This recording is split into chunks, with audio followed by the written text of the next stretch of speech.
Today let's talk about one of my favorite supplemental exercises for the deadlift, the deficit deadlift.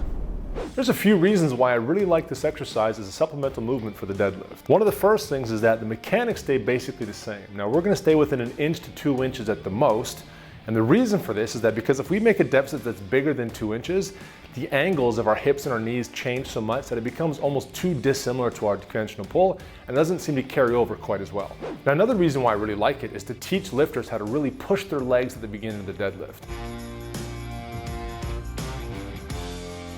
Now we're all aware that the deadlift is technically a pull, but it actually starts with a push or knee extension off the floor. And if we have some lifters who have a hard time really engaging and really trying to push down on the floor, this can teach them how to do it a little bit better because of the lower start position. Another reason why I like it is because it allows us to handle pretty heavy weights, obviously not as much as our conventional deadlift, but pretty close, but the increased range of motion keeps the stress high. Now when programming these, I tend to stay in the 3 rep range because the longer pull in sets of 3 makes it very similar to a set of 5 in a conventional deadlift. So let's learn how to do them.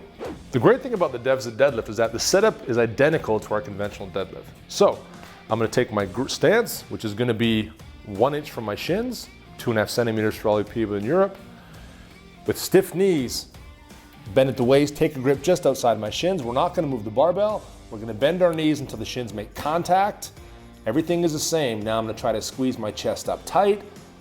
Pick a space in front of me about 15 feet away from my eyes. Squeeze my chest up, flatten my back. Tight, tight, push down, and lock it out.